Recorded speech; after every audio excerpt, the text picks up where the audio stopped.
Second. He's with the millions. It's that world heavyweight flow. Championship belt wrapped around my waist. Yo, I got that Ric Flair figure flow. Slam you on the pavement, that's why they call me Street Pro. Create heat on beat flow. Like Jordan after the second time he three-peated, folks. Get ready, set, let's go. Fight toe to toe, release the flow created by this mic pro. Lights, camera, get low. Action packed, back to back. In fact, this monster will go. Y'all better let him know. Man with the master plan, and you have no need to know. Hard like winter cold. Bust these fools, anything less than killing whack rappers is a crime. I stay trying to get mine. Stacking value, packing venues, winning over time. Ain't no fine timeline. Open your eyes, you're looking for the best, and this is what you find. Game is only for the bold. You came prepared, now get ready for the show. Introducing from parts unknown, your UFC and combat sports insider, Clever D, the Combat G, and the Sports Professor.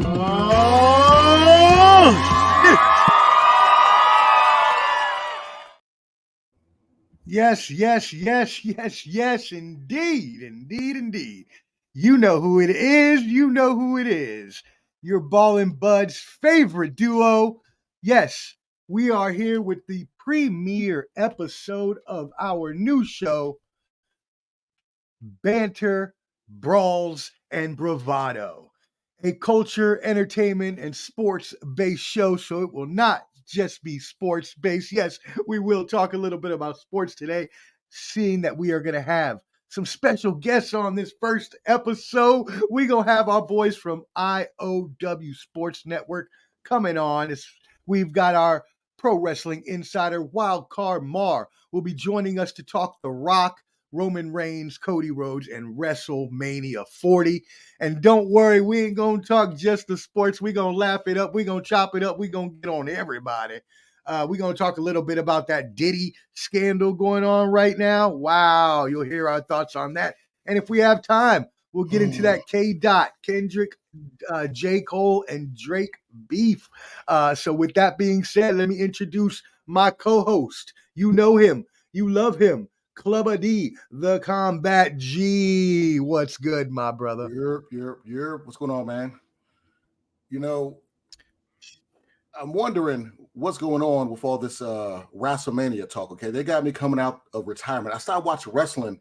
I want to say probably 20 years ago, but now it's starting to creep back in me. You know what I'm saying? I was about to dress up like Coco Beware. I was about to have Frankie on my shoulder. I was about to do something. You know what I'm saying? So, The Rock himself, Coco Beware. Hey, Coco was the man. Had a high top fade. Was he was with an Owen Hart back on his shoulder. Yeah, they got. Look like somebody's dusty uncle at the barbecue.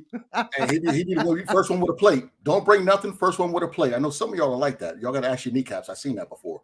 But anyway, yeah, man, we're gonna have some fun. Diddy, we're gonna get on that.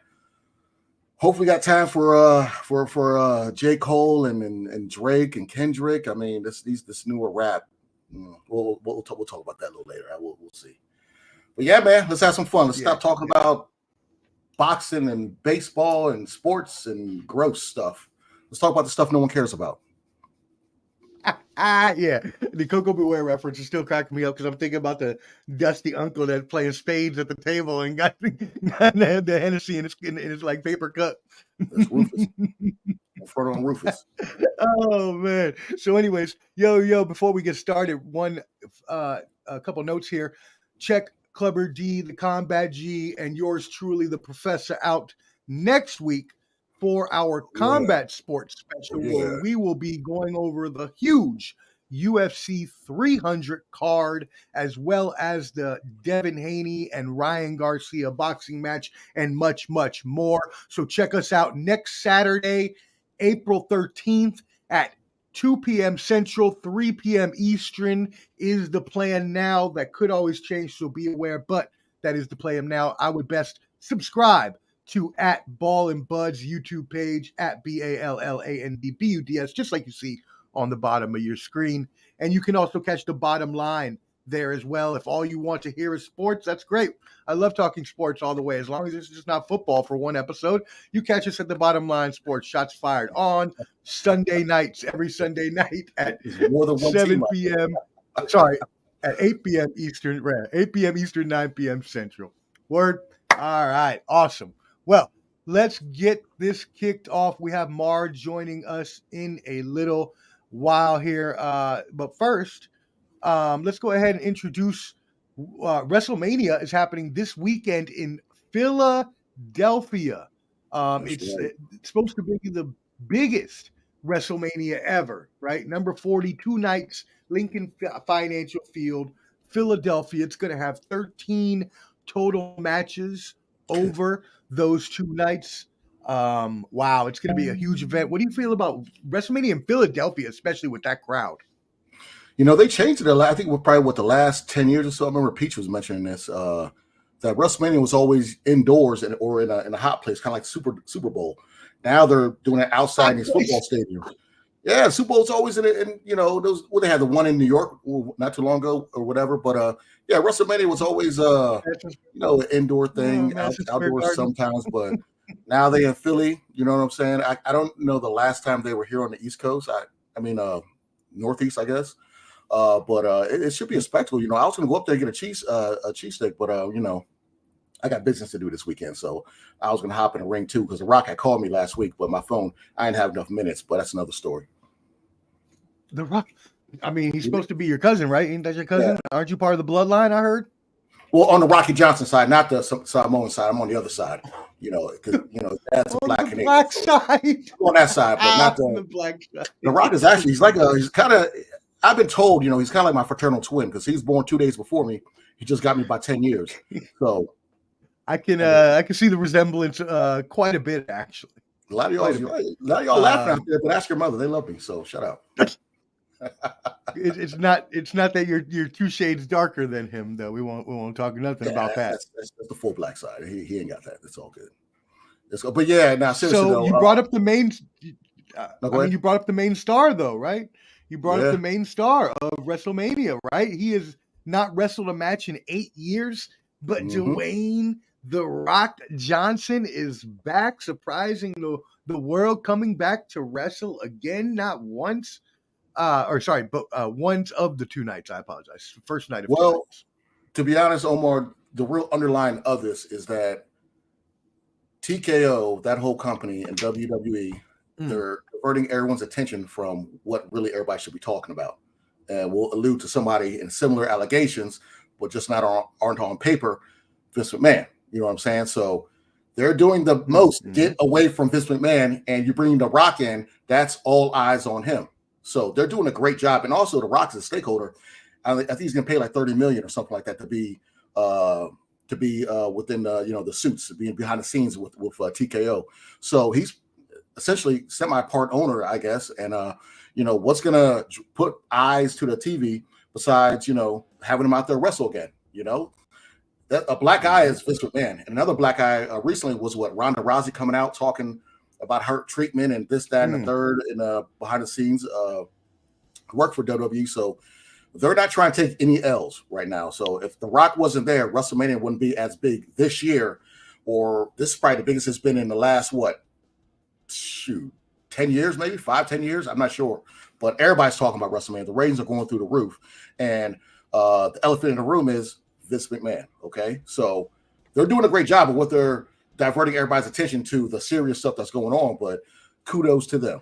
So they have a great team. No, you're exactly right. That's exactly what has happened. And it's so crazy because when you actually think about how this has progressed since those McMahon lawsuits came out, it's even seemed organic to me. Like it kind of like they just shoved everything out of the way. He went home, he stayed away.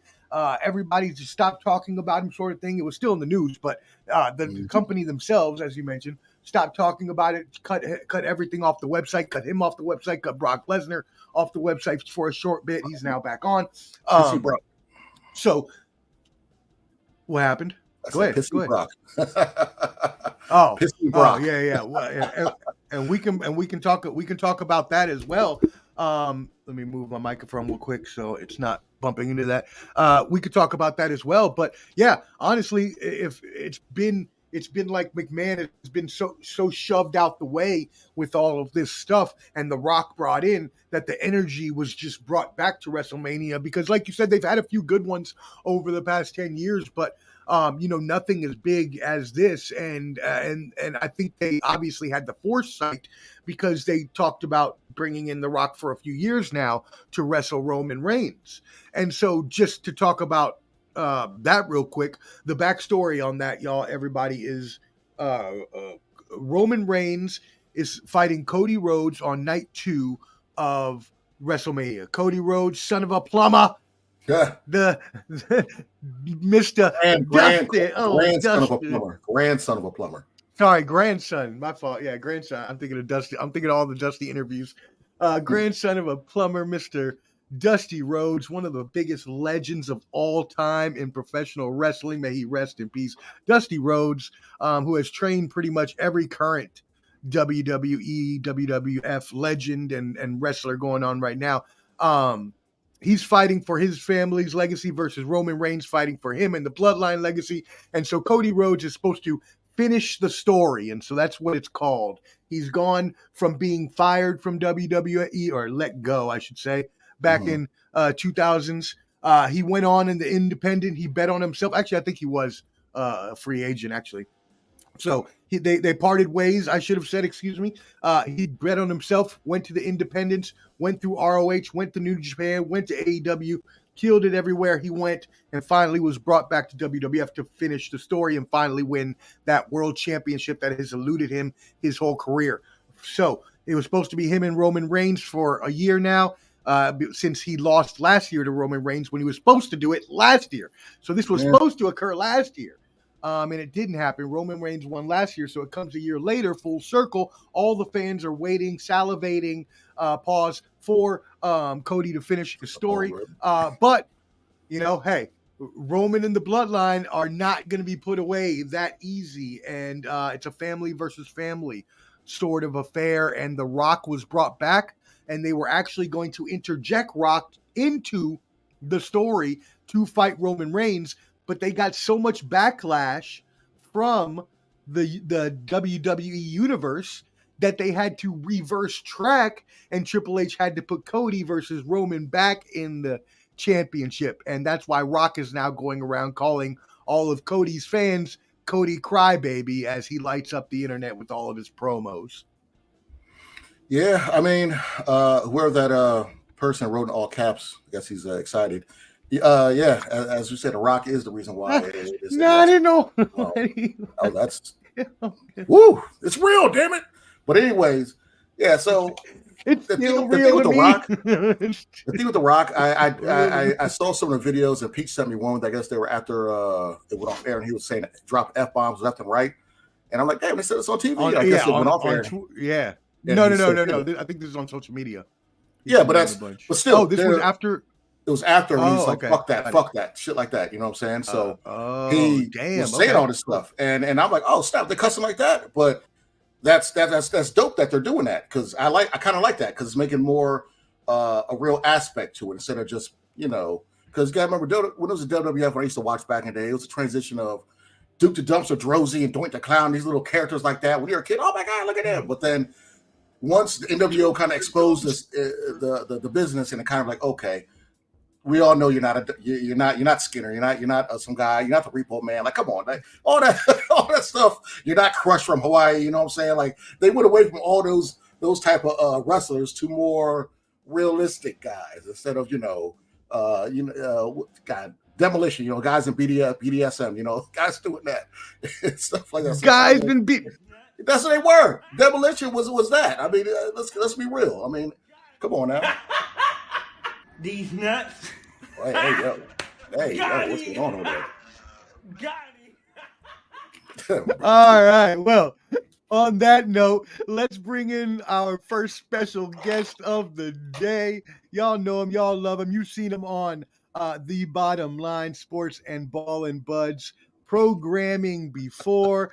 He is our pro wrestling insider, the Delectable Blade. Yes, we can talk about that in a second. He is, love you. Shout out, D. He is our pro wrestling insider from I.O.W Sports. Welcome in, Wildcard Mark.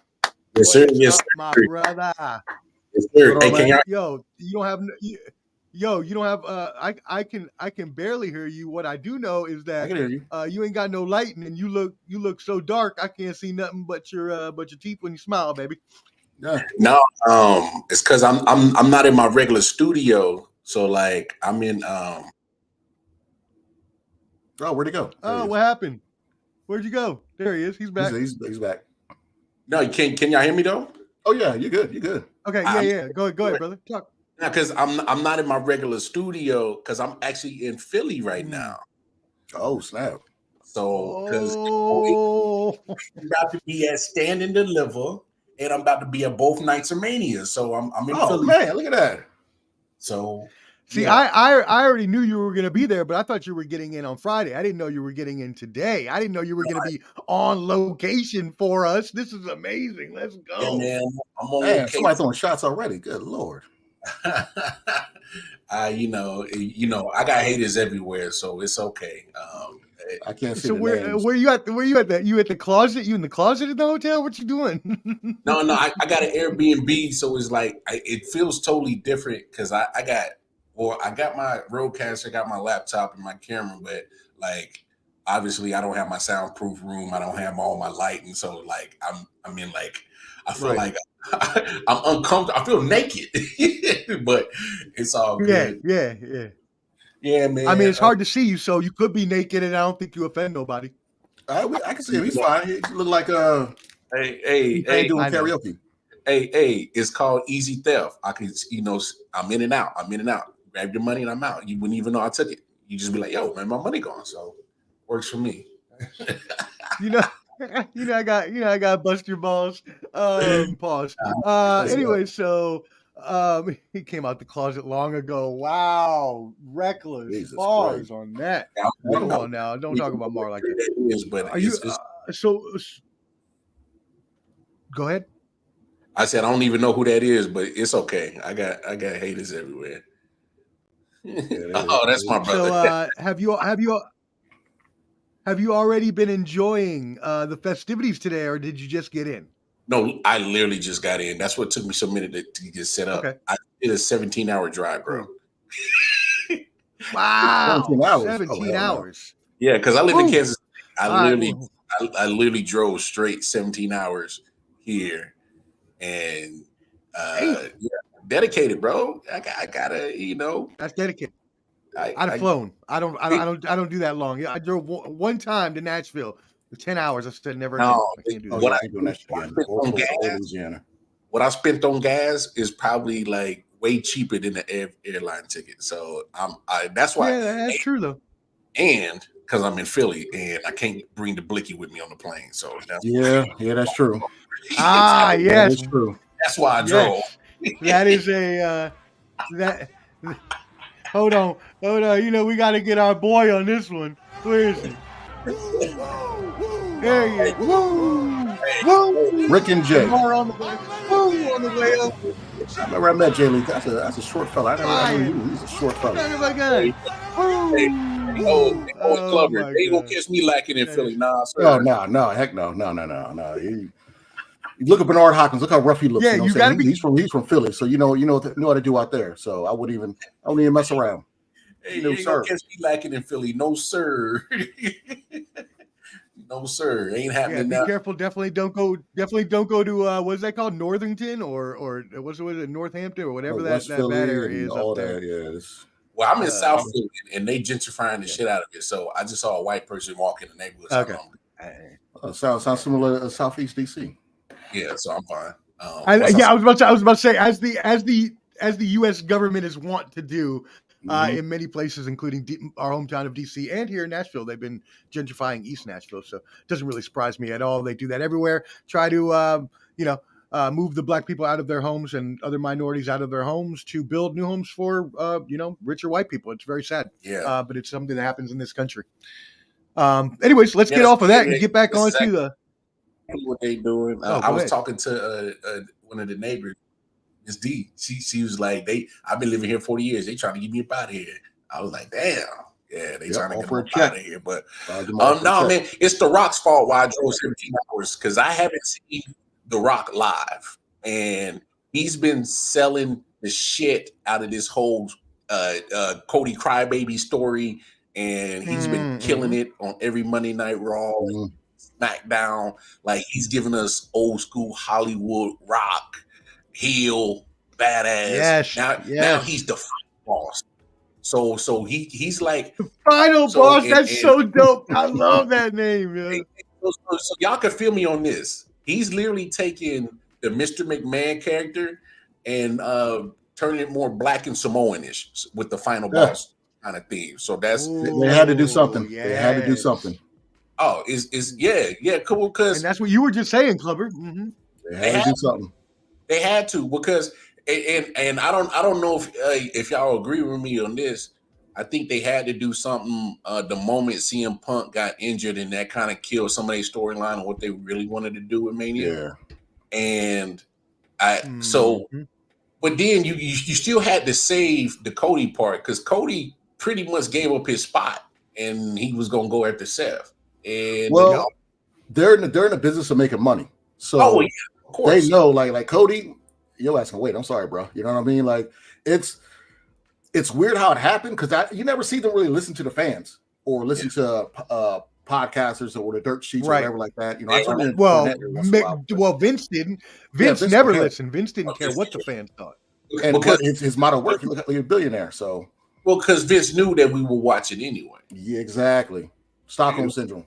Yeah, exactly. Vince knew we were watching anyway. So this person, I can't see the name, but not. I will say it is. I would say for this could be the best whatever since WrestleMania 17. It's 2 nights, right? So it's kind of was 17 a 2-night WrestleMania or was it 1 night?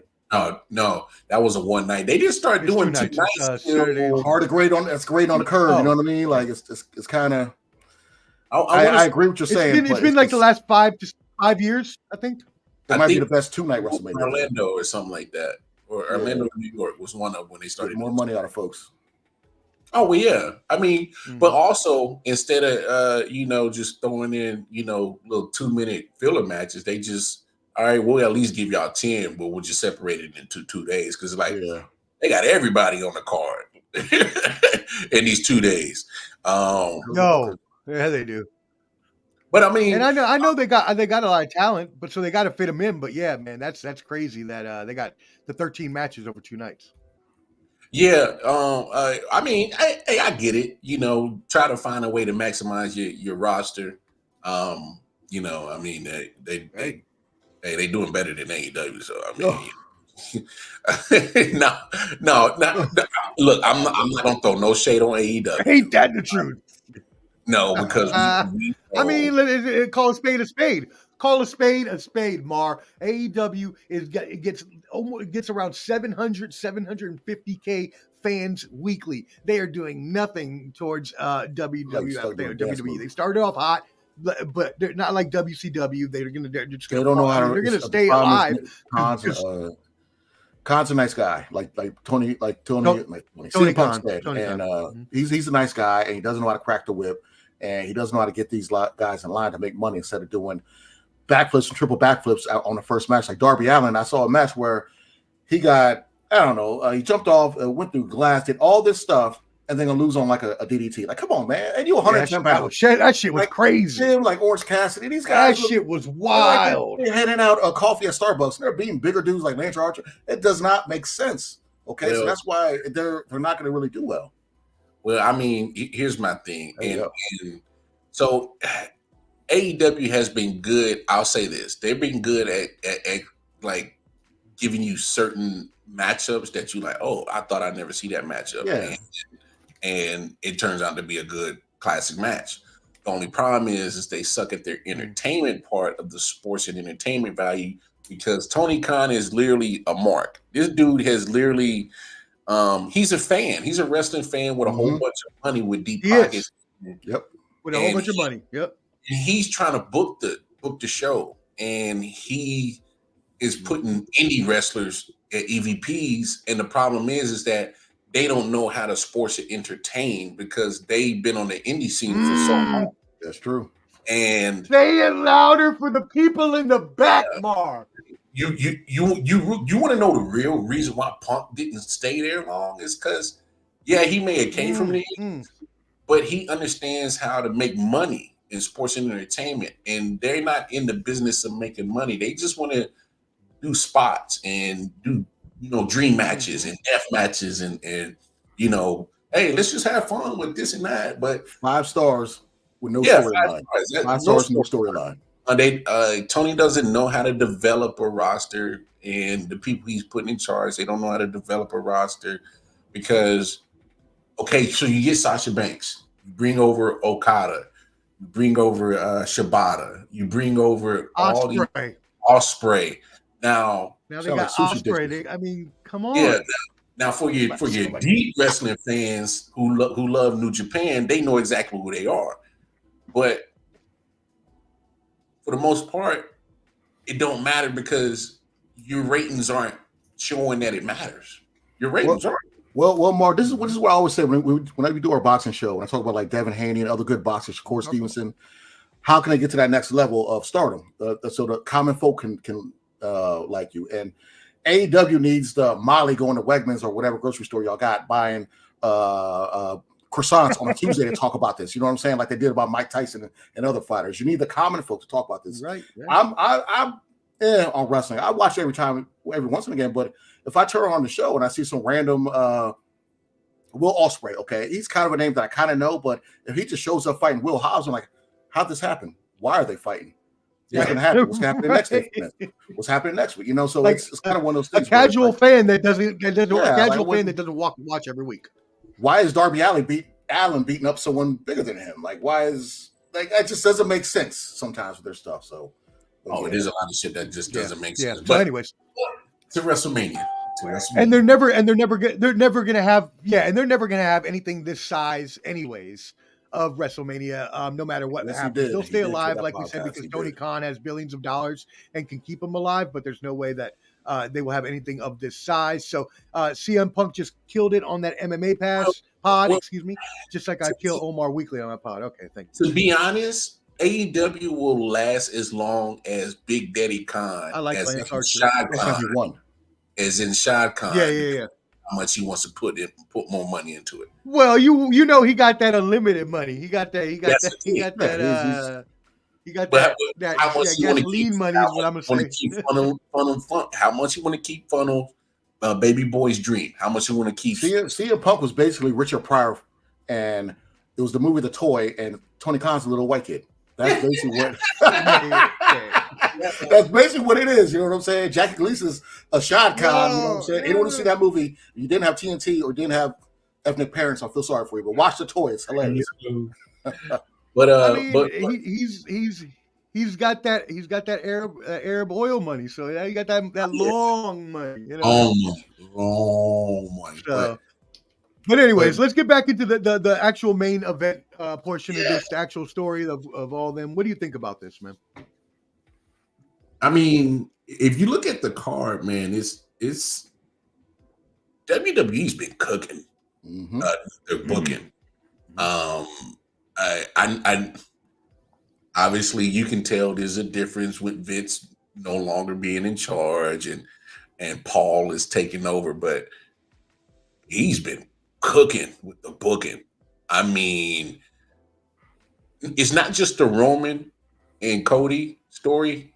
Then you got the Roman Rock versus Cody and Seth story. Then you got the Seth versus Drew story. Then you got the Sami Zayn story. Then you got Gunther. Yeah.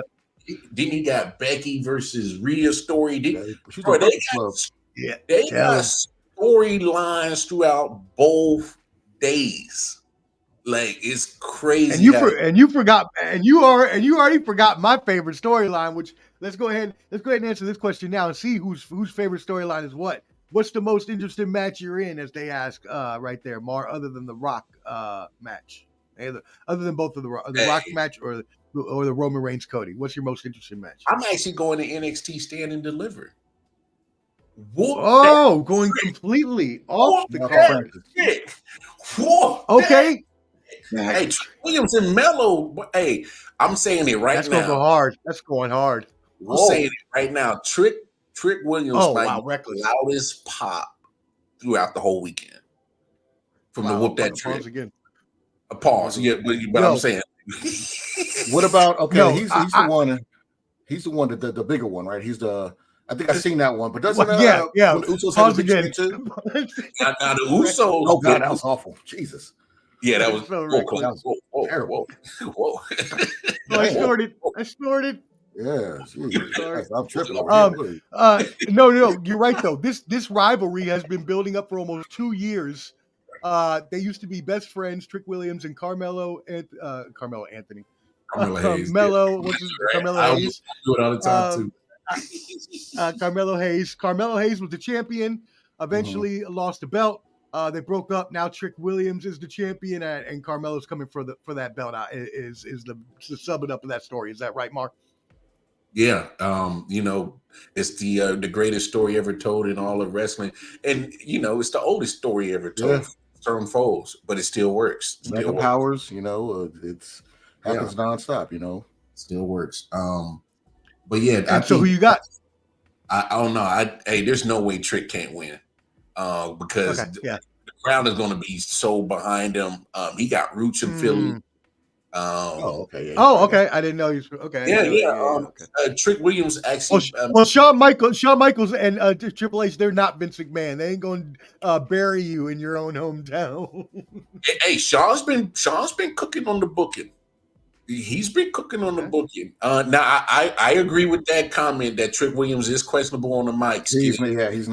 From what I've seen, he wasn't too impressive. But it's NXT, they're learning, so yes, which is why he was a sidekick for a while, because he had to learn under Mello to get that mic time, because Shawn Michaels has already professed Mello as his favorite wrestler, pretty much like ever, Hook on AEW, like Hook. It's like stop talking.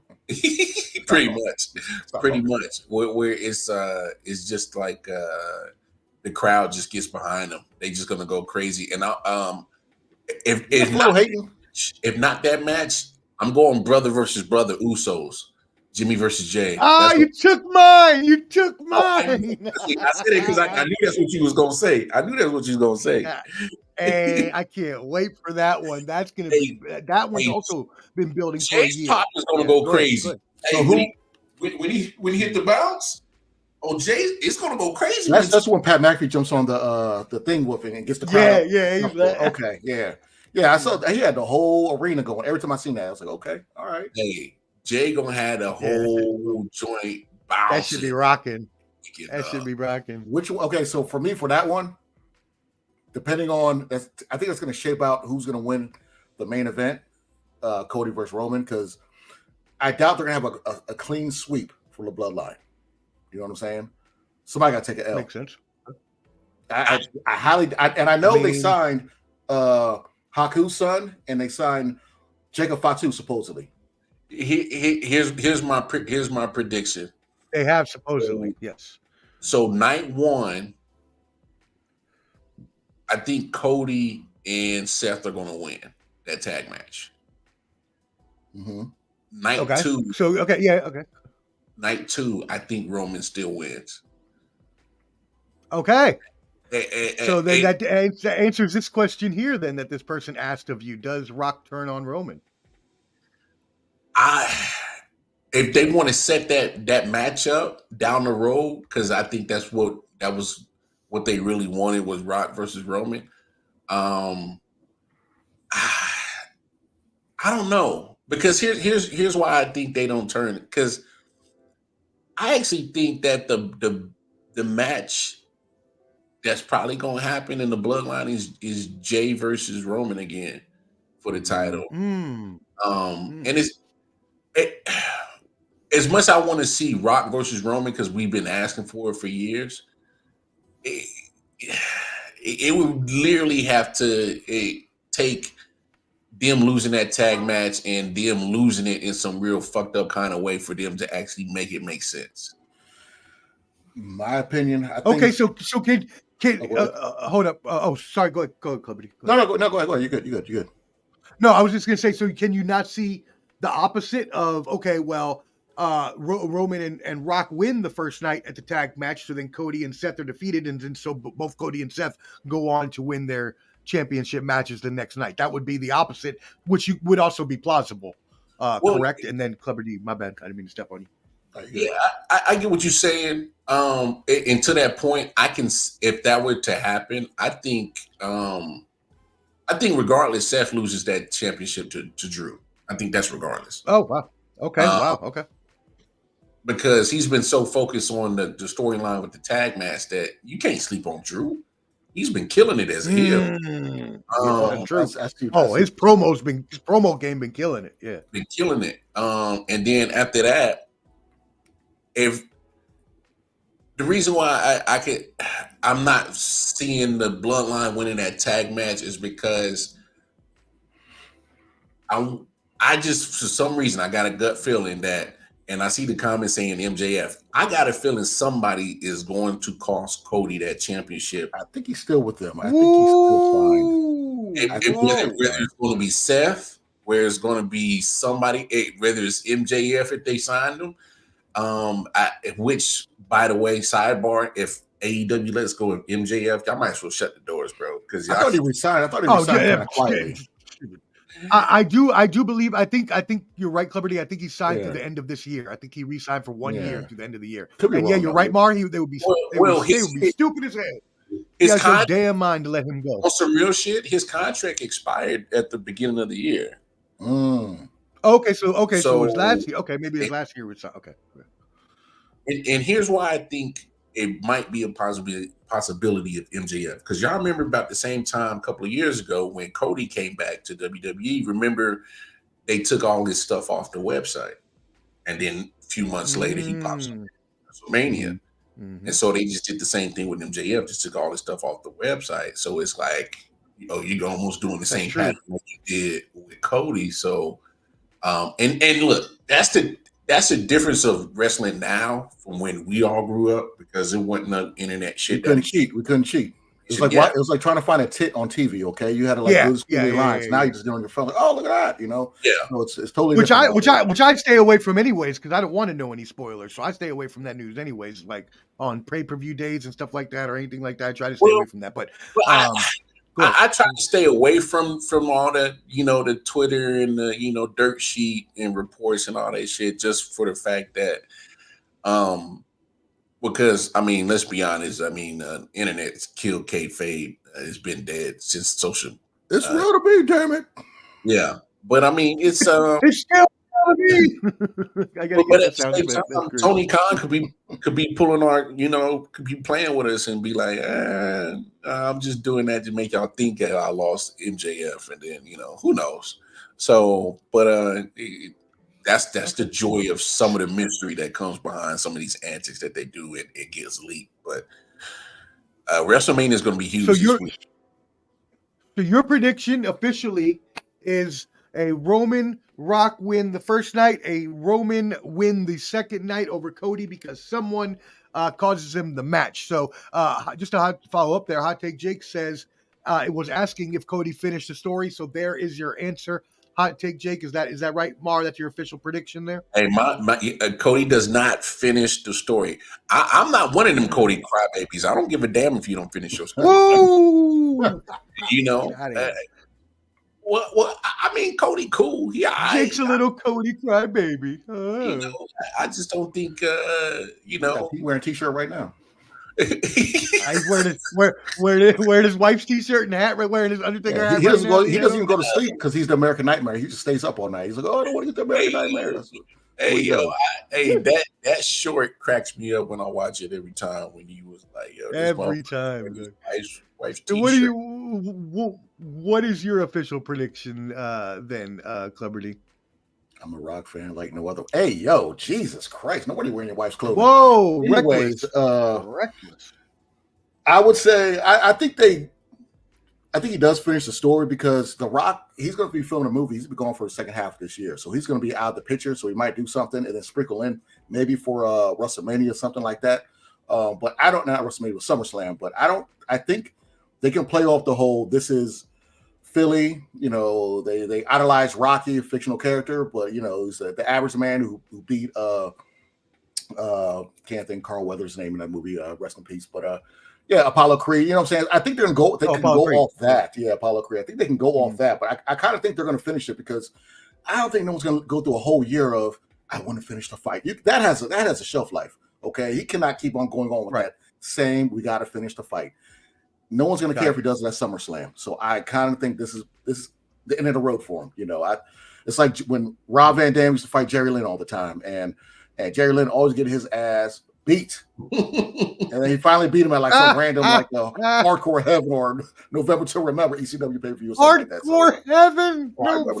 But yeah, I just feel like this might be it. But if he does lose, do a little clever caveat on this. If he does lose, somebody will jump in. MGF will be crazy, but how many people actually know who the hell MJF is? Maybe in Philly they do, but not casual WWE fans know who MJF is. So just like Jade Cargill, she came out and was like, oh yeah, cool, but I don't know. I think maybe Fatu if he comes in, or I don't know, was it Tama, whatever his name is, Haku's son, Tama Tonga, or yeah, I think he signed, or the other one is Jacob Fatu. Yeah, yeah. If one of them come in, Simone Wolf, he's dope too. But if one of them come in, I can see that. But you know, I'm kind of leaning towards Cody winning this, and you know, I might jump in there. You know, Philly's only 3 hours away. I might come up in there. They never know. Hey, this ticket's still available. Hey, I might sneak. I'm big enough. I wear a security shirt. I just walk right in. They won't know. They won't know. No, you would. They wouldn't. They would let you walk right in. Who said this Piper still wrestling? All right, that's terrible. Who said that? Who is that? Wow. I mean, come on, man. That's about dead jokes. Come on. Wow. R.I.P. Come on. Right, now we're getting bratch. Now I like some Ricky Steamboat action there. But anyways, I agree with you, Clubber D. If Vince McMahon was still around, then I would go with the Detroit Mel down there waiting. No, I know. I'm about to bring him in right now. Okay. Yeah, I'm about to bring him in right now. I see him. I need to introduce him first. So anyways, I with if Vince McMahon was around again, I'd see them doing the bloodline, burying them and all that. But as you said, it's been 2 years in this finish the story, and everybody wants Cody to do it. And if he doesn't do it now, I can't believe you could do it at any other time. I think that story would completely disravel at that point, and you will have completely lost a lot of your fan base, which should take a lot to recover. And I don't think they want to do that in terms of business revenue in general. Plus, I think Roman Reigns has had a long enough run where he doesn't need to. Now, if Vince McMahon was around, I could see him being a dick and being like, oh, no, just bring the whole bloodline in, bury his ass, and Roman's the champion for another year of how long it's been, like 6 or 7 years. But I don't see it. I agree with Clubber D. I think that's what's going to happen. So we will see. Wildcard Mar is actually live on location, our wrestling insider from Philadelphia. So we are happy to have him live on location. He is gonna stay a little while longer with us because we are bringing in his partner from I.O.W. Sports Network. Y'all brought him he doesn't like wrestling, so he didn't want to come on and talk early enough with us, but he wants to come on and talk shit on the other shit. So it's I.O.W. Sports Network. Hey, I actually got to get out of here. I got to go pick up my homie. He just landed worked out. Perfect time. And be safe, my brother, and enjoy. Hey, it's been real, fellas. Always much love. Gotta do this again, Mar. Gotta do this again. Hey, fuck Detroit Mail. Damn. He said gotta do this again. That's what we doing. That's what we doing. I don't care. What's up, bro? What's up, big bro? What's up? You know what I'm saying? That's how you gonna play me? I got you. Well, I mean, we like Nick. I'm saying we would have did a show today, but I was driving. I literally just got into Philly, so. Nah, it's cool. It's cool. It's all good. Hey, much love. All right, y'all. All right, bro. Be easy, man. Be safe, brother. Enjoy.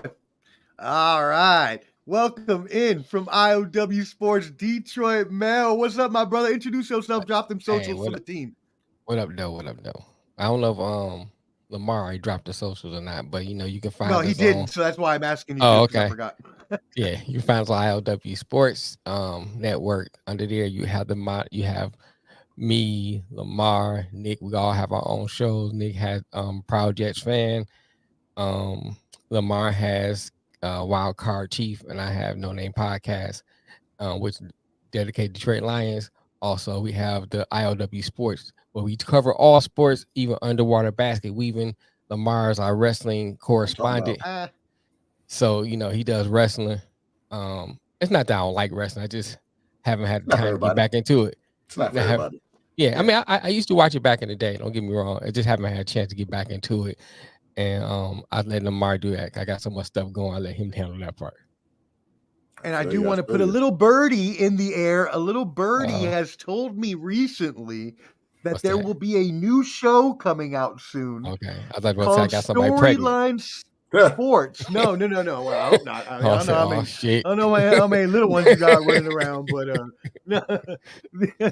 Storyline Sports. Y'all be on the lookout. That is a new journalism E60 type sports program that will be coming to you in the future. It is going to be amazing. A lot of work has gone into that with yours truly and Detroit Mel. So be on the lookout for our show, All Storyline right. Sports, coming soon.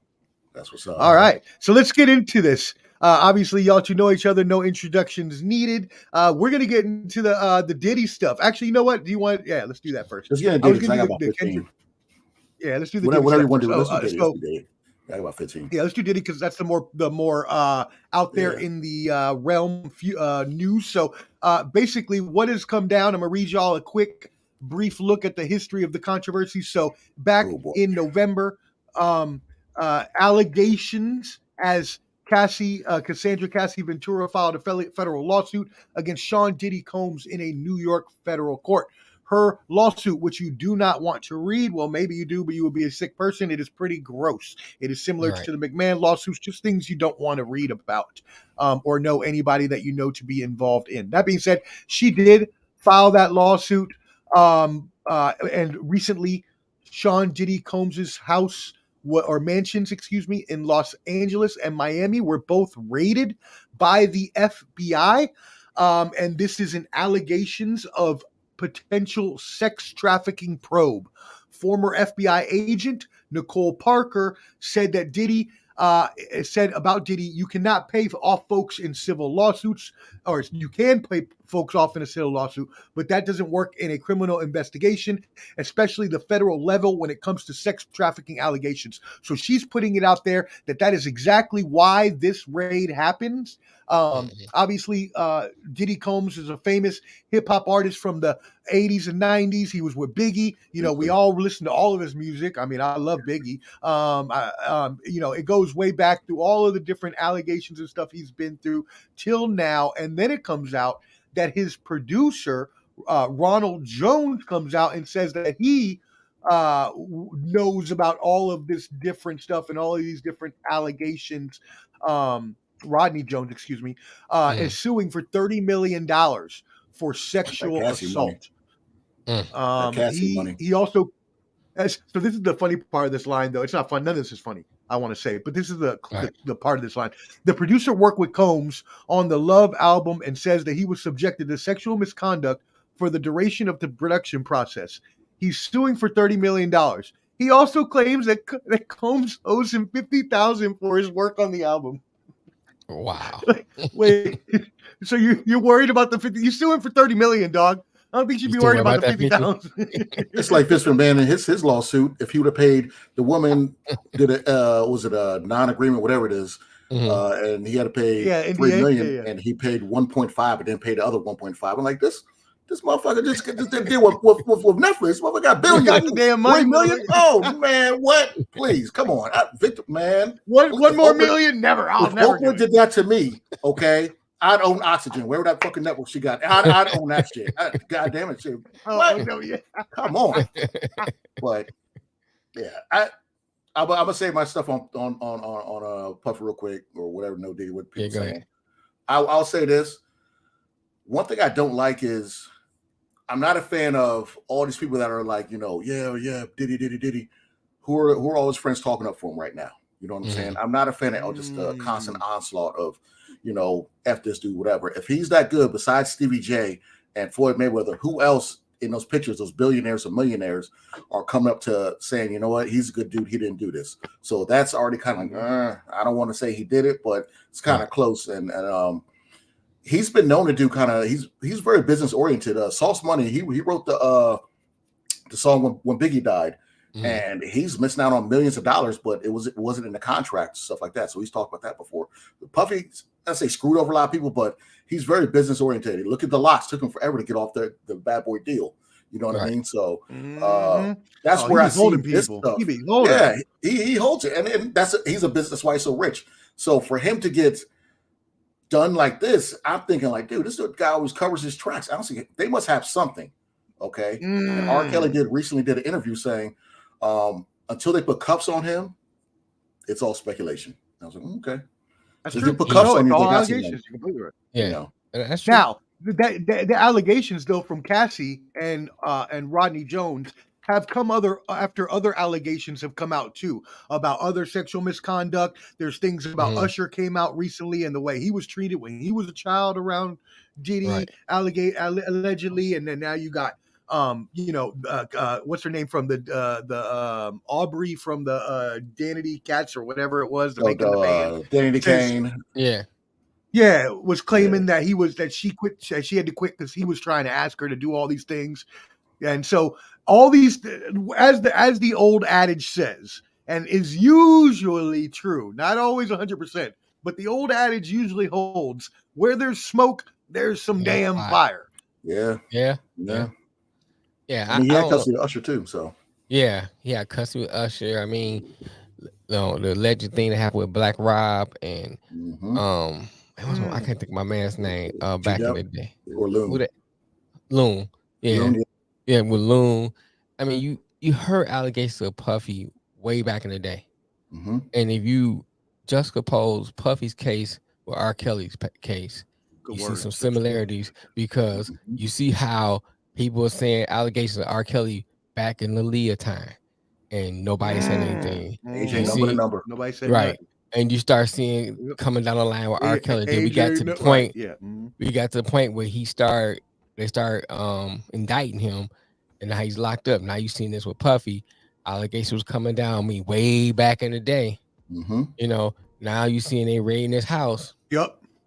So I think that here's my thing about Hollywood entertainment. I think that, and this is my opinion, I believe that when stuff like this goes down, you either got too big for the powers to be, or you piss somebody off. Because this, look at Weinstein. Weinstein been doing it for years. Years.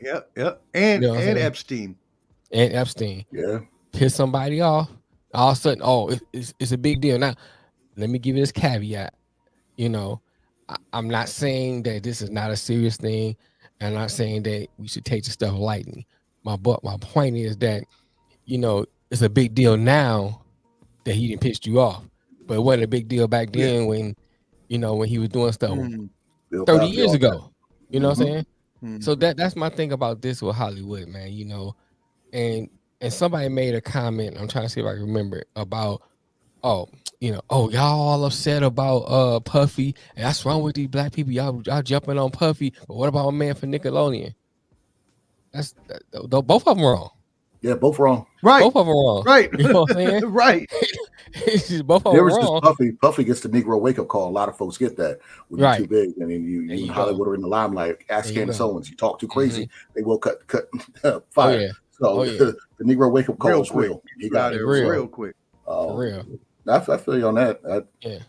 One thing I would say, though, how do we feel? Oh, go ahead. Go ahead. Because one thing I would say, though, just like Puffy, if you just look at it from this different perspective, you had Mace, Loon, you had Shine, all were under Puffy. Mace left, become a pastor. Shine, full-fledged, hardcore Jewish rabbi. I don't know if he's a rabbi, but he's very hardcore Jewish. Loon went away, hardcore Muslim right now. So all these guys was with Puffy, and then had to seek religion, had to seek their God or whatever. I mean, that's a good point, man. Tells you something right there. I mean, I don't know if that's correlated. I don't know if that's here's the thing.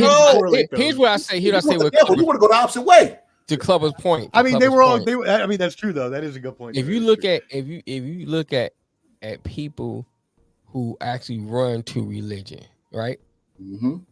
It's always something tragic that happens, or someone's in a very bad state, dire straits, and they say they see is God bringing them out. They see something they cannot unsee, and they run to somewhere to redeem them. So I think his point is more to that they had to dealt with something tragic or something that they can't unsee, and they need some kind of redemption for their soul.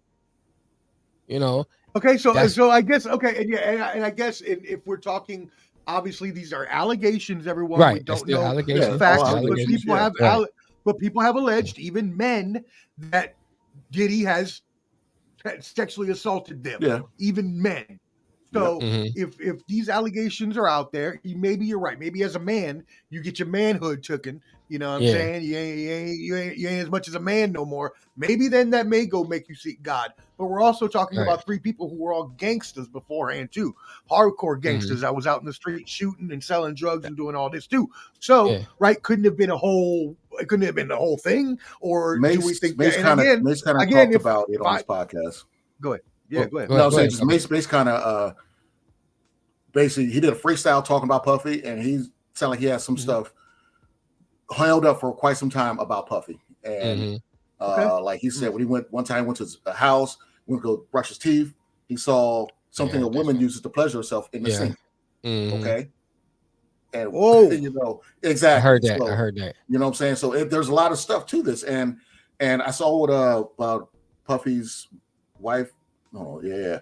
Well, I kind of agree with her, because they came in there like this was Scarface, like this was Nino Brown, like he had guns and bricks of cocaine in there. They took everyone out like that. Like they didn't do that to Epstein. Okay, they didn't do it to others. So why are they so? If this is a sexual thing, why is the SWAT team and all them going there and putting everybody in handcuffs? Here's why I speak to that on that. The other rumor or going around about Puffy is that Puffy is known to hire goons. Yeah, you know what I'm saying? He's known to use violence. Kid Cudi car got blown up. Kid Cudi's car got blown up. Yeah. Right. So that could be some of the reason why they came in like that. Allegedly. Right. Allegedly. Thinking, hey, he come in like that. We don't know what he might have in the house, because we know he's known for hiring goons. He's known for doing things. So that could be part of the reason. Yeah, and also the fact that it doesn't matter, because her claim's not going to make a difference, because the federal government, so they're not going to give her anything for it. If it was the local police and they had gotten, and it was like police brutality by the local like LAPD, and maybe, but the feds, they ain't doing shit. I'm not a fan of everybody just like snitching right now. You got Lil Miami, wherever her little dusty ass name is, like I bring pink cocaine somewhere, and that like shut up. Why you saying all you're mad? Are you volunteer information? Right. Yeah, cool. And that's the other thing. That's the other thing. That's the other thing about Diddy and Epstein and all these celebrities that Weinstein that have been outed, is that, like you said, first of all, the situation happens when someone gets pissed off or something happens, an NDA isn't paid, someone gets slighted, someone's cousin hears something else about someone said something in the news, and then they get mad, then they say something, and then all of a sudden, everybody else who never had the courage, which again, there's nothing wrong with that. You go through something that is traumatic. Maybe you just don't want to bring it up in public, or maybe you just don't want. But then the first time that someone else does, then now you have the courage to step forward, and now it's an avalanche, like we saw with Deshaun Watson. That's true, but some of these people are entertainers. Their life's in the streets. Their life is online. It's you're in entertainment, so everything you do is going to be out there. You know what I'm saying? So average person like us, I can see that, because you're traumatic. It is what it is. But if you're known to be twerking and doing things on camera, being wilding out, like some of these women on Instagram models that go to his parties, if you're not afraid of busting it open on IG, then why are you acting like what you saw when you weren't cool with? Now things are going down. Go to my link tree for my OnlyFans, y'all. Yeah, exactly. You know what I'm saying? And some of y'all dusty out there be buying that stuff. I know. I can tell by some of the way y'all be typing, y'all be buying that stuff. So, okay, this is what we're not gonna do. I don't do hate. All right, Brian has been get off of LeBron's D. Okay, he did nothing to you. All right. What does that mean? Just because he went to a party? There's millions of people that have been to Diddy parties, Weinstein parties, and Epstein parties that were just people that were just there. Okay, people, they were just there. They weren't actually doing anything. You could just be at a party. Hey, what did Luke say? Luke said, "I went, but I didn't stay." Yeah, That's true. Right. He's like, hey, I was there. I had a couple drinks and I didn't like it. I left. I ain't say Yeah, I left. Yeah. you know what I'm saying? So You got a curfew sometimes. you You gotta go. roll out. I mean, you think about it like this, but if you Diddy's party is gonna be lit. It's gonna have women there. Mm-hmm. So you go there, you get your women, and you leave. Do what you gotta do. Leave. Do what you gotta do. You leave. Yeah. You Your go breakfast home. in the morning. Yeah, you go home with somebody and you leave. You ain't gotta stay there for the fuck fest for Diddy. Yeah. You know what I'm saying? You ain't Yeah. gotta stay No. for that. Yeah.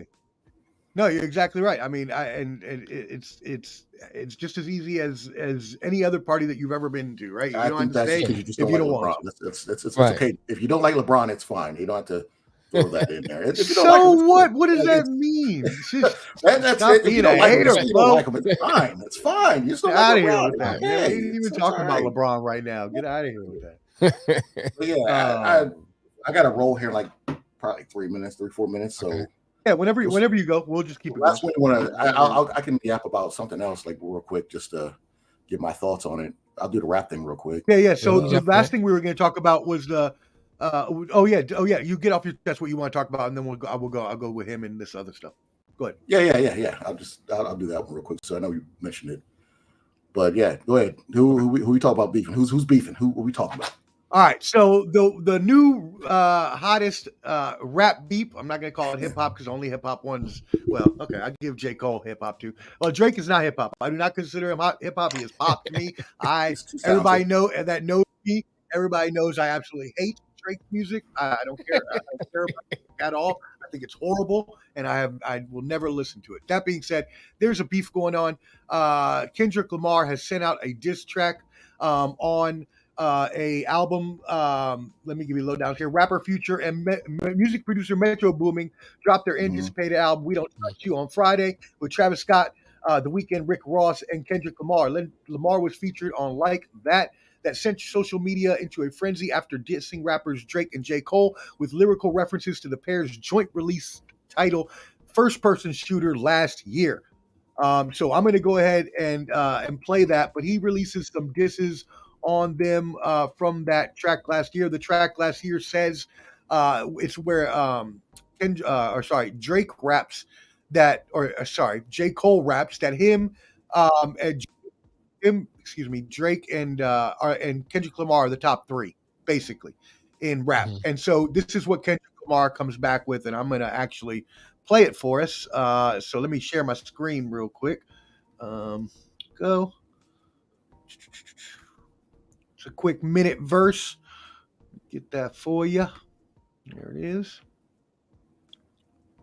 Obviously, you heard a couple shots there, specifically to the first person shooter, where he says, "There is no motherfucking top three. It's just me." He also then tells them that he better hope that he don't find them with his 3 switches, which y'all hope, if you don't know, it's just a reference to Glock interchangeable switches, which doesn't really matter. And then finally, right, he hits Drake with his own low blow on his album that recently came out, and just talked about how much of a he calls himself Prince to his Michael Jackson, and says that love when the he said, what's the exact quote? I lost it here now. Whoops. Anyways, so it doesn't matter what the exact quote was, but you heard what he said. Yeah. So what do we think on this? Celebrity, go ahead first since you got a roll. First, Prince was better musical all around than Mike Jackson. Just put it out there. Thank you. Wow. Way better. It's way better. Wow. Hold on. Can I say this? Can I say this? Hold on, Club. I know you got to go. Go ahead.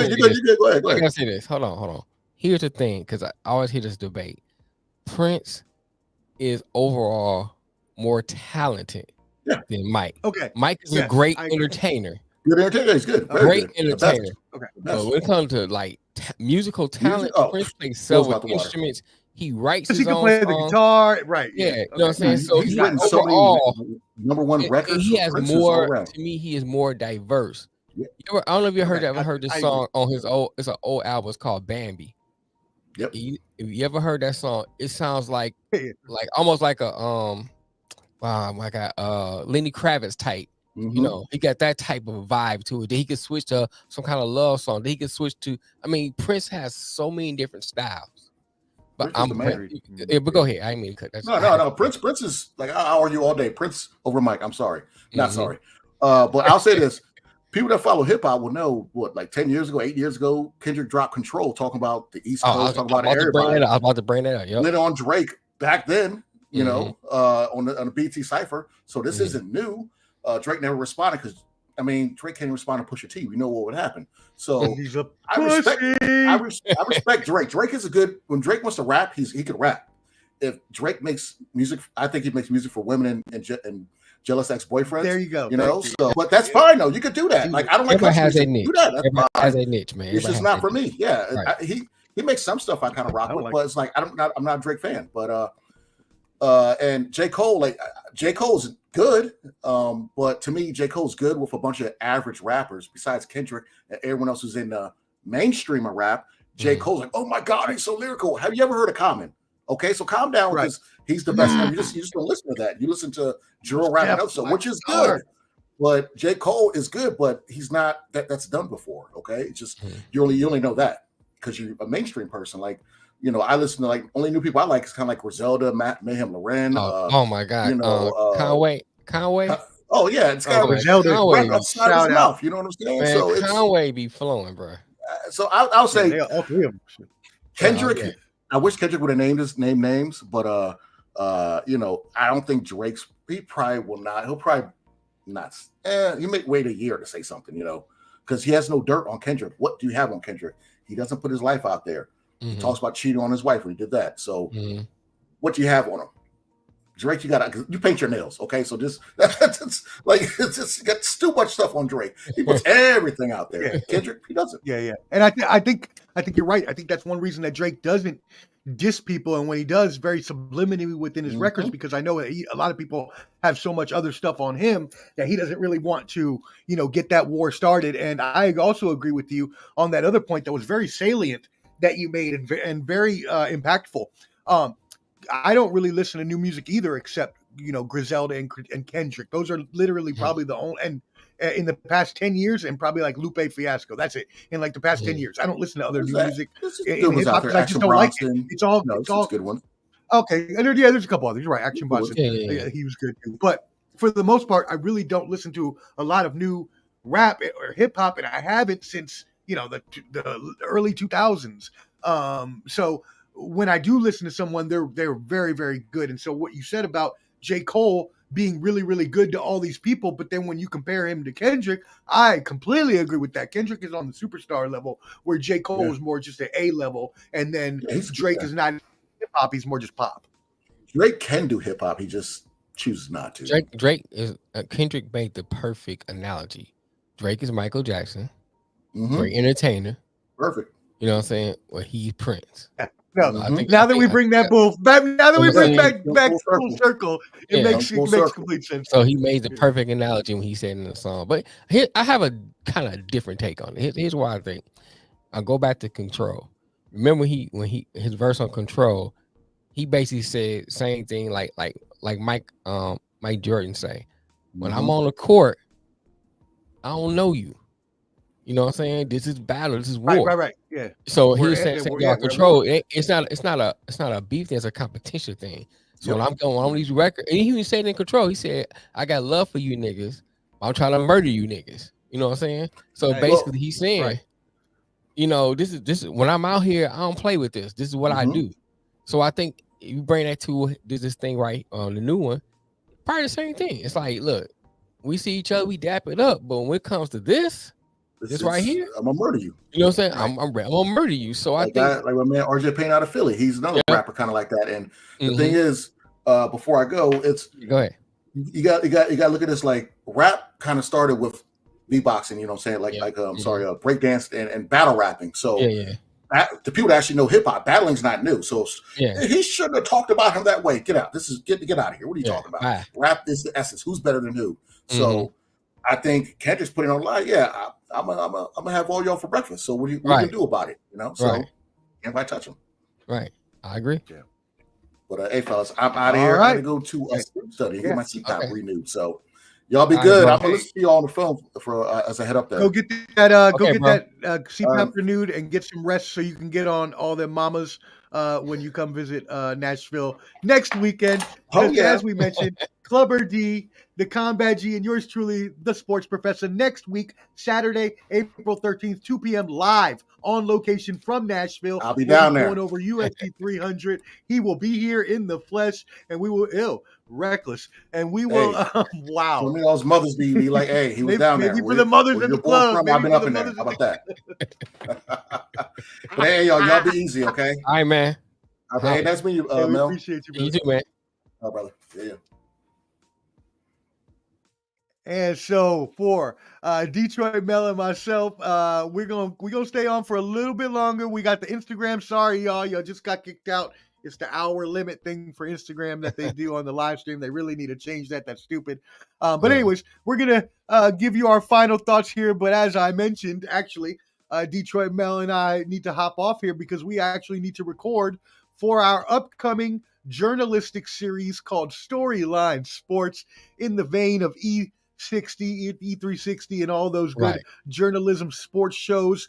Detroit Mel and yours truly, myself, we have put in a lot of hard work, research, and editing and recording and everything into this. So please be on the lookout for that. We're starting to promote it now because we're hoping to release that here in the late spring, early summer. So be looking out, and we're going to start promoting that here in the near future. So check that out from Detroit Mel and myself. But do you have any final thoughts, brother? Oh, go ahead. Yeah, I wanted to say, also the radio station will be up this summer.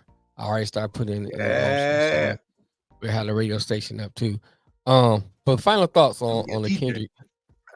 Hey, I got you, bro. But the final thoughts on the Kendrick beef, man. Here, my thing is this. I don't think that it's really that big of a beef because Kendrick did a song. He did a couple songs with J. Cole, but it was one particular one that Kendrick didn't realize that it was a serious song. He kind of just went in there, did a little something, and it was an okay verse. J. Cole, he took it serious, and Kendrick's verse was still almost as good as J. Cole's. They did another song where Kendrick knew about it, and Kendrick just murdered the thing. So to me, it just shows you that it's not really a beef. Wild. You know what I'm saying? Right. It's like there's levels Kendrick's to up here, and Cole's not quite up there yet. Is Cole talented? Yeah, he's talented. I'm not taking that away from him. Yeah, sure, but, sure. But Kendrick is very talented, man. And here's my thing. I'm like you. I don't like a lot of new stuff. And if I listen to it and I say it's good, you know what I'm saying? Right. It means it's good. I go back to one of my favorites is like Rakim. Yeah, my favorite is KRS-One. That's my favorite. KRS-One, great battle rapper. Oh, my favorite. You don't want to battle KRS-One, man. You're right. Rakim, all of them. When it comes to Daddy Rap. Cool G Rap, Kweli, Black Star, all of them. Yeah, all of them, man. Here's my thing about hip hop, rap, whatever you want to say. There are some people who come into the game who change the game, transcends the game. And I go back to Rakim. When Rakim came on the scene, they started doing that slow flow, and that changed the game. Everybody said, "Oh, wait, man, we got to see what he doing." And then some people started coming with that slow flow. You come with NWA when they came into the scene, you know what I'm saying? That changed the game. So now you go to Kendrick, everybody trying to be like Kendrick. Change the game. That's how you know you're great. You change the game. We do a lot of sports. So Michael Jordan transcends the game. If nobody don't know no other basketball player, they know Mike. So that's bringing it back to full circle with Kendrick. That's how you know that this ain't really a beef, because how can somebody who is transcends the game, who is the competition? Who's the competition? Right? How can I beef with you when you're not my equal? You're not my equal. You know what I'm saying? It's not even fair. Or as I believe it was somebody told, I believe it was in the 80s, when it was a Duran fighting or somebody told him his arms were too short to box with God. Like, Yeah, who you're was just that? I not on remember my that. level. You know what I mean? Yeah. I think it was in the 80s. I think it was like Yeah, I Duran think and Leonard or it something might have like that. been. Yeah. It might have been. But yeah, I just think I think that people, the fans on a fan level, not the media, but on a fan level, they blowing out of proportion, man. It's just that Kendrick, when it comes to the game, he tries to get on there and show you just what I do. And I really don't think he Right. takes it serious as a beef, like people on the outside look like, oh, they beefing. No, man, that's what I do. So I get on here, I'm gonna show you. I mean, Eminem's the same way. You know what I'm saying? Right. When I get Yeah. on here, I'm gonna show you Yep. just what I do. Boom, boom, boom. I mean, look at Eminem and Renegade. He slaughtered Jay-Z on that. His verse is way better than Jay-Z. You know. Yeah. Oh yeah. Oh yeah. And So that's another point. That's another point is you only get those transcendent people every so often, anyways. Because right. when rap started getting or hip hop started getting on its downslide, which happened in the mid '90s, late '90s, when you had, and I'm not gonna, and everybody knows I don't like any of their music, but any of the stuff that aside from Outkast, but if you had any of the stuff coming from Lil Wayne or the Hot Boys or Drake or any of them fools, I didn't want any of that in my life at all whatsoever. I hate that music as much as I hate Drake's music. So, but when Eminem came along in 2000, it was like, oh, this is something different, and he's a white boy, so it's kind of like, oh, okay, right. and he can really spit. So it's like, Right. okay, now I'm starting to listen to him through the 2000s until Kendrick came along, and there's a few other people, like I said, mixed in there. But for the most part, you only get one or two transcendent talents every decade, like Jay-Z and Nas, Biggie and Pac, right? And you got so. Well, I'm not a Jay-Z fan, but go ahead. Okay. So do you like Nas, or you just don't like? I love Nas. I love Nas. Okay. I love Nas. Okay. So why don't you like Nas, Jay-Z? Wait a second. It's just like here's the thing with just me. I'm not saying I don't like none of his music.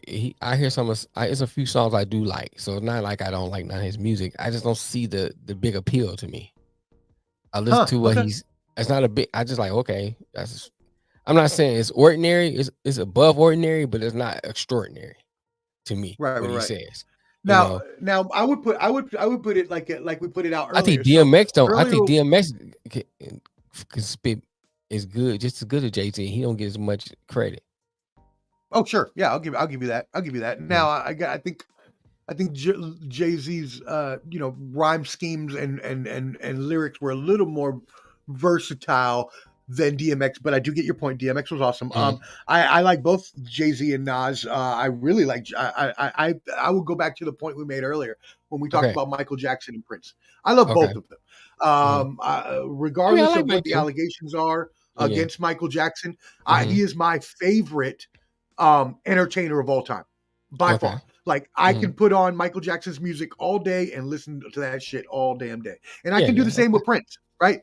But with Prince, yes, he's a more diverse entertainer. And yes, I love listening to Prince. I can listen to Purple Rain all day. I got the damn movie on DVD. So I love me some Prince. But I only listen to Prince at certain times where I could listen to Michael Jackson all day long. Same thing with Jay-Z and Nas. I like both of them. But I had pretty much all of Jay-Z's albums. I only had maybe a few of Nas because after his first couple, I believe Nas fell off for a while. And, so I was just taking the Jay-Z side there. But anyways, just a little bit. I'll say this a little bit to your point too. You got, I'm going to use Papoose as my example. Oh yeah. Papoose. You got some people who has that talent like Papoose, but they just don't have the musical backing to go with it. Yep. They don't have either the backing, the charisma, or the marketing, or whatever. And I think it might be a little. You say thing about cannabis. You say thing about cannabis. Yeah, exactly. Yeah, you're hard to paint. Your lyrics are great. You can spit well. Your scheme is awesome. You sound great. But I mean, the New York gangster rapper has been done so many times already. Jay-Z had all that. So I think that's one of the things that Jay has over them. He has the charisma, he has the rhyme scheme, and he has the music tracks and all that stuff go with all that stuff plays up. I mean, even what's my man name? Oh my Logic the same way. Oh, Logic to spit. You know what I'm saying? But sometimes his music is just not there. So it can't sometimes your talent can't translate onto a record.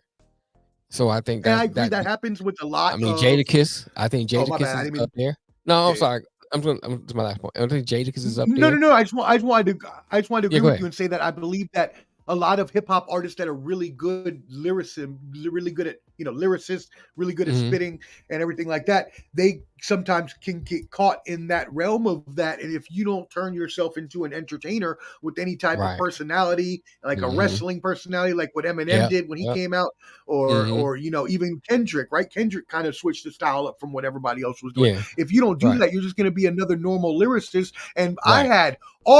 I had every single one of Cannabis's album, but I Hmm. can tell you right now, none of them probably went even wood. So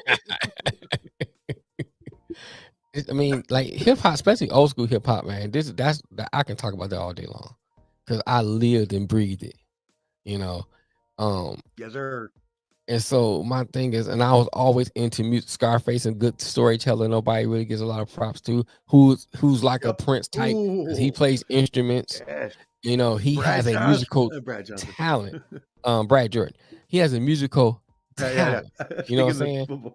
football. So my thing is like, there's rappers out there that's in the game that a lot of people don't take note to because they buy into the commercialism of that of some of these artists, and they buy into what the media is pushing out there, and they don't really dig deep into look into what's behind all that. Like what they really saying, breaking it down. Look at the bar and how they putting these bars together.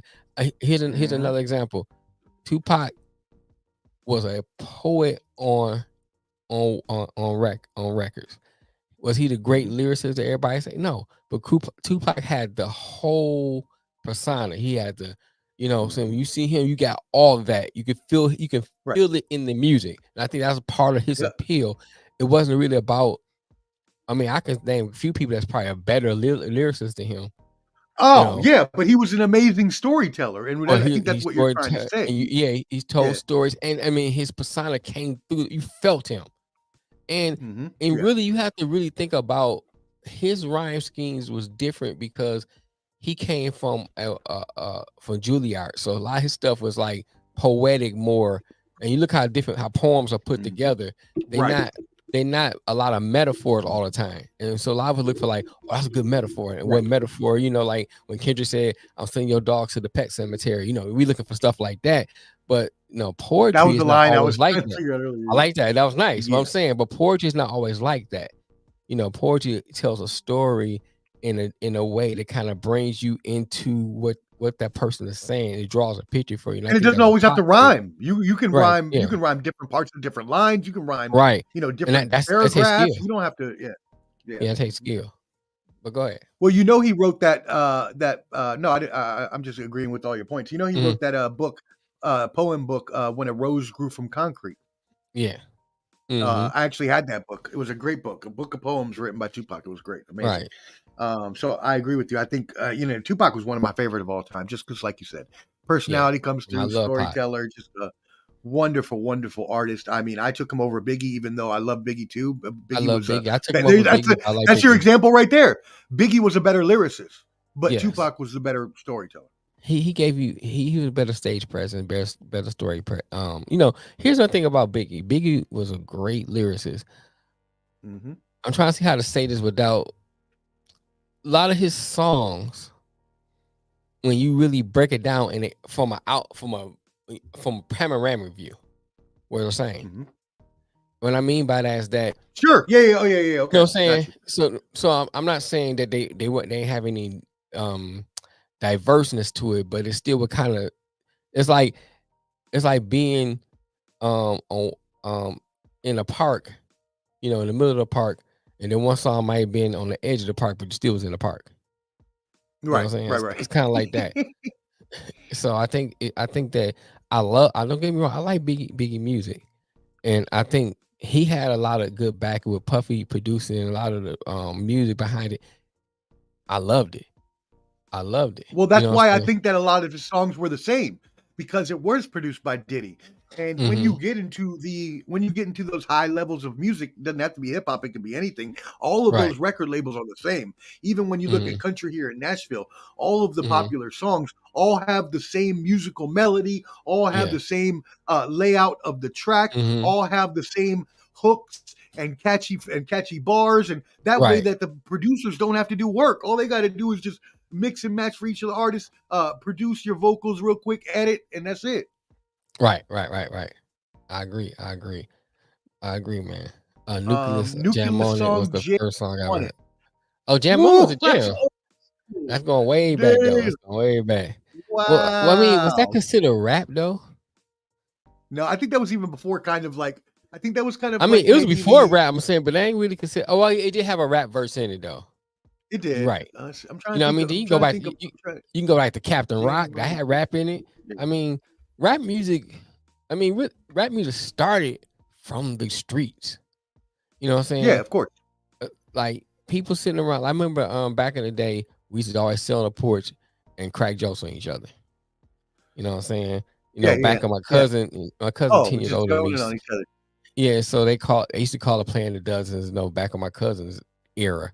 You know what I'm saying? But my thing is that's how rap music evolved from that. You know what I'm saying? Then people start putting like making it rhyme and like remember what's that old show? Welcome Back Carter. When she said like little stupid like up your nose with rubber holes, you know, and stuff like that. That's what rap music started from. You know what I'm saying? Right. That kind of thing, Just cracking battling on you, down the but street making it over a rhyme. beat. Yeah, and Make then each they other, put making music fun of to each it. other. Right. And then, you know, it became a culture with hip hop when you added the dancers and you added the tagging The and all that stuff. DJ, The and the break DJs and all, beats, and all that kind of stuff. That made it hip hop, the culture. You know what I'm saying? The five But elements.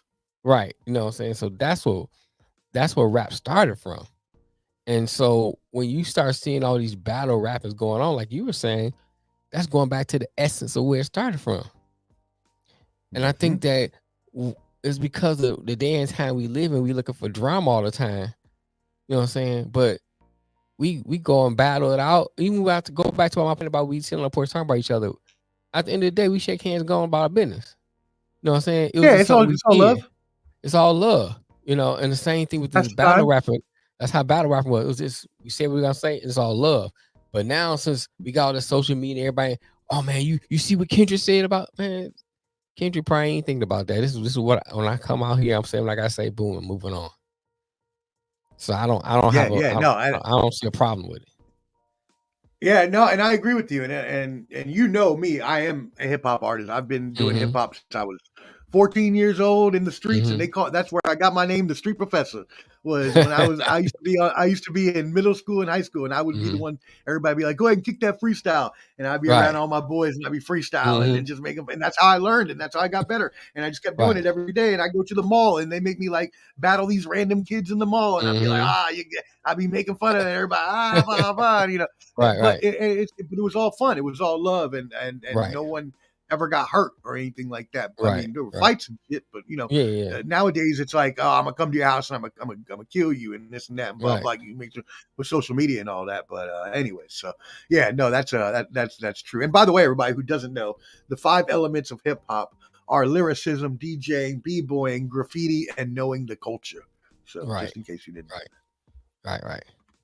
Well, hey, man, that was an amazing show. I love that. Thank you all for joining us. This was the premiere episode of Banter, Brawls, and Bravado. So we will be featured. This is going to be a new series put out by Ball and Buds. We're going to hopefully make it into a weekly series or a bi-weekly series, and we'll be having guests on all the time. So don't worry, you will see obviously Detroit Mel and Wildcard Mark from I.O.W Sports Network. Again, you will also see other Ball and Buds correspondents as well as other people from Let's Talk Sports coming through. But this is going to be an unfiltered, raw, uncut, everything I've always wanted to do when I started the podcast. This was my dream. I wanted to just have all my friends around talking shit, and not just about sports, but about anything in the world. And so that's what this is going to be about. We're going to come in here. We're going to talk shit. We ain't going to care about your feelings. We ain't going to care if you don't like cuss words. We're going to talk about the dirty subjects that people don't want to talk about, but we're going to keep it real, and we're going to keep you entertained, and we're going to keep you laughing.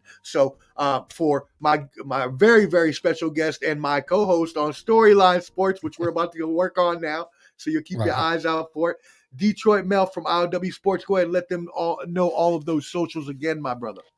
Yeah, you can catch us on Instagram. We're on Instagram. We got a Facebook page, I.O.W Sports. Instagram on the same name. Where else we at? YouTube. You catch us on YouTube, I.O.W Sports. Every Monday and Thursday we go live from 4 p.m. Eastern Standard Time to 6 p.m. Hey, if you like chopping up about sports, get on there with us, man. Chop up about sports. We talk about any other sports. Nick don't like women's basketball, so a lot of times when we talk about women's basketball, he jumps off. Fired, but you know what I'm saying?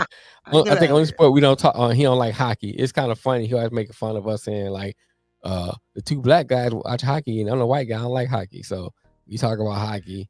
I think the only thing we don't really talk about much is NASCAR, but they do a little golf sometimes especially when the Masters and all that stuff is around. We talk about golf, so we kind of chop it about just about all the sports, all the major sports at least. So if you like chopping about sports, hey, jump in, check us out. Yeah, so I completely agree with y'all. Definitely check out I.O.W Sports Afternoon Edition and Late Night Owl with Wildcard Mar. They are hilarious. If you like this show, you will love that show because it's pretty much the same, but it's just all about sports. But they curse and they do all that wild stuff. And don't worry, everybody. We know some of our audience doesn't like to hear all the vulgar language. So if you are not into all that and you want to hear a clean sports show, our boy Flo is helping us out. You go ahead and go to The Bottom Line Sports. It is a clean, family, fun, friendly. That is Flo. Yep. So that is Flo. He is the captain of the ship. You got your man Statman Can, Hot Take Jake, and yours truly, the sports professor. You can catch us on The Bottom Line every Sunday at 8 p.m. Central, 9 p.m. Eastern. So it's a little late of a show, but it's on your Sunday night to help you out. If you want a clean show, that's the one. If you want a dirty show on sports, I.O.W Network. If you want a dirty show about everything, raw and uncut, this is your new place, baby. The premiere episode of Banter, Brawls, and Bravado. For my co-host, Clubber D, the Combat G, which again, check us out next Saturday, April 13th at 2 p.m. live from Nashville over UFC 300 and Ryan Garcia, Devin Haney fight. Check us out live on Ball and Buds at BALLANDBUDS. Again, BALLANDBUDS. And for I.O.W Sports Network, Detroit Mel, and Wildcard Mar, who was on earlier. Be safe out there, brother. We love you. Enjoy WrestleMania. For all of us here at Banter, Brawls and Bravado. I gotta get the name right. I'm just starting with it. It's a brand new name from Ball and Buds. Broads and brawls and broads, balls, and all kinds of shit, and paws and sound like a Diddy party. So, sound like a Diddy. Yo, on that note, we are getting out of here. We appreciate all of y'all. Peace. Holla 5,000. Peace with the millions. It's that world heavyweight flow. Championship belt wrapped around my waist. Yo, I got that Ric Flair figure flow.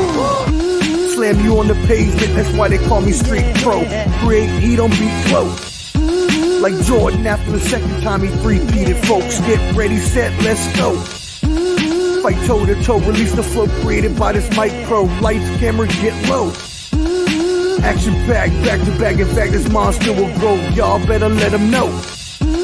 Man with the master plan, and you have no need to know. Hard like winter cold. Bust these fools, anything less than killing whack rappers is a crime. I stay trying to get mine. Stacking value, packing venues, winning over time. Ain't no fine timeline. Open your eyes, you're looking for the best, and this is what you find. Game is only for the bold. You came prepared, now get ready for the show. Introducing from parts unknown, your UFC and Combat Sports Insider, Clever D, the Combat G, and the Sports Professor.